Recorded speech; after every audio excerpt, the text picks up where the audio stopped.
IBC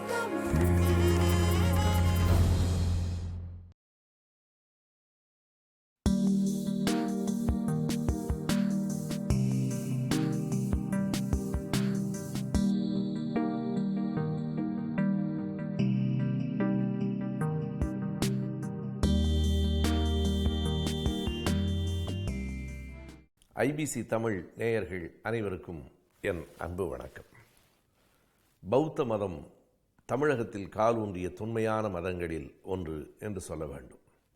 இயேசு பிறப்பதற்கு முன்னால் சங்க இலக்கிய காலங்களிலேயே பௌத்தத்தினுடைய தாக்கங்கள், கோட்பாடுகள் தமிழுக்கு வந்து சேர்ந்து விட்டன.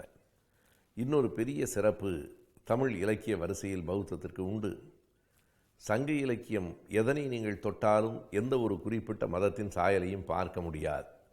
இந்த பாடல் இந்த மதம் சார்ந்ததாக இருக்கிறது, இந்த பாடலில் இந்த மதத்தினுடைய கூறுகள் தெரிகின்றன என்றெல்லாம் ஆய்வாளர்கள் குறிப்பிட்டாலும் கூட, குறிப்பிட்ட மதத்தை பரப்புவதற்காக என்று எந்த இலக்கியமும் சங்ககாலத்தில் இயற்றப்படவில்லை. முதலாக இது மதம் சார்ந்த இலக்கியம் என்று எந்த நூலுக்கு முத்திரை குத்தப்பட்டதென்றால் அது மணிமேகலைக்குத்தான். அந்த மணிமேகலை ஒரு பௌத்த காப்பியம். சமண இலக்கியம் என்று சிலப்பதிகாரத்தை சொன்னாலும் அதற்கான சான்றுகள் இல்லை. அதை மறுக்கிற ஆய்வாளர்கள் நிறைய இருக்கிறார்கள். எனவே முதலாக ஒரு பௌத்த மதத்தை பரப்புவதற்காக பௌத்த மத கருத்துக்களை உட்கொண்டு வெளிவந்த முதல் இலக்கியம் என்று தமிழிலே மணிமேகலையை சொல்லலாம். அது ஐம்பெரும் காப்பியங்களில் ஒன்றாக இருக்கிறது. இந்த ஐம்பெருங்காப்பியங்களில் 2 காப்பியங்கள் முழுக்க பௌத்த மதத்தை பற்றி தான் பேசுகின்றன. ஒன்று மணிமேகலை, இன்னொன்று குண்டலகேசி. அது முழுமையாக கிடைக்கவில்லை என்றாலும் வடநாட்டிலே இருந்த ஒரு பௌத்த துறவியை பற்றிய நூல் அது. அது முழுமையாக கிடைக்கவில்லை என்றாலும் 5இல் 2 என்பதே பெரிய பங்கு. எனவே மணிமேகலை முழுக்க பௌத்த கோட்பாடுகளை, மற்ற மதங்களோடு நடந்த வாதங்களை எல்லாவற்றையும் எடுத்து வைக்கிறது. அந்த பல் சமயத்தையும் சார்ந்தவர்கள் பட்டி மண்டப பாங்கறிந்து ஏறிய காட்சிகளை எல்லாம் மணிமேகலையில் நாம் படிக்கிறோம். எனவே பௌத்தத்தில் இடம்பெற்றிருக்கிற பாத்திரங்கள், மணிமேகலையே ஒரு பௌத்த துறவியாகத்தான் மாறுகிறாள். அதிலே வருகிற அரவண அடிகள், பிறகு சங்கமித்திரர், புத்தமித்திரர் போன்ற பலரும் பௌத்த மதத்தை சார்ந்தவர்கள். அவர்கள் தந்திருக்கிற இலக்கியங்கள் எல்லாம் தமிழிலே இன்றைக்கும் இருக்கின்றன. மிக குறிப்பாக இன்னொன்றை சொல்ல வேண்டுமென்றால், எப்படி காப்பியங்களில் தமிழ் இலக்கிய வரிசையில் முதலாக ஒரு மதம் சார்ந்து வந்த இலக்கியம் பௌத்தம் சார்ந்ததாக இருக்கிறதோ, அப்படி ஒரு முழுமையான இலக்கணத்தை உள்ளடக்கிய நூல் பௌத்தத்திலிருந்து தான் வருகிறது. அந்த நூலுக்கு வீரசோழியம் என்று பெயர். தமிழ் இலக்கணங்களை 5ஆக பிரித்திருக்கிறார்கள். நாம் ஏற்கனவே பார்த்திருக்கிறோம். எழுத்து, சொல், பொருள், யாப்பு, அணி என்று 5ஆக பிரித்திருக்கிறார்கள். தொல்காப்பியம் எழுத்து, சொல், பொருள் என்கிற 3 அதிகாரங்களை கொண்டது. யாப்புக்கென்று தனியாக நூல்கள் இருக்கின்றன. யாப்பருங்கல காரிகை என்றும் யாப்பருங்கல விருத்தி என்றும். இந்த அணிநயம் சொல்லுகிற நூலுக்கு தண்டி அலங்காரம் என்று பெயர். ஆனால் 5 இலக்கணங்களையும் சேர்த்தே எழுதியிருக்கிற நூல் ஏதேனும் தமிழில் இருக்கிறதா என்றால் அது வீரசோழியம்தான்.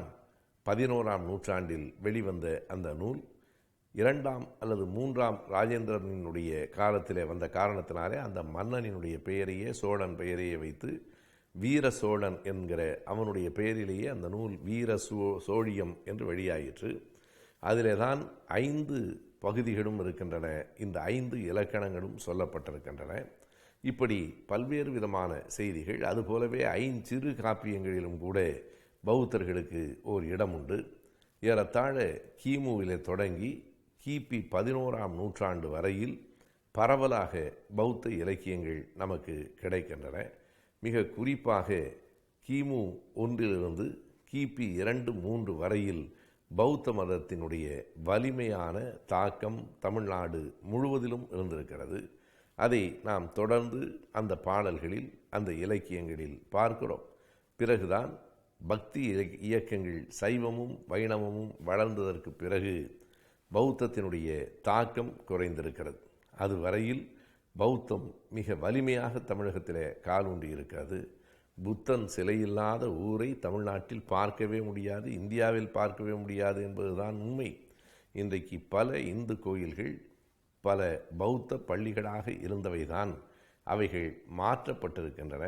புத்தரின் சிலைதான் அந்த கிடந்த கோலம்தான் இன்றைக்கு ஸ்ரீரங்கத்திலே வேறு உருவமாக இருக்கிறது என்று சொல்லுகிற அளவுக்கு பல ஆய்வுகள் இன்றைக்கு வெளிவந்து கொண்டிருக்கின்றன. எனவே பௌத்தம் தமிழுக்கு பல கொடைகளை வழங்கி இருக்கிறது.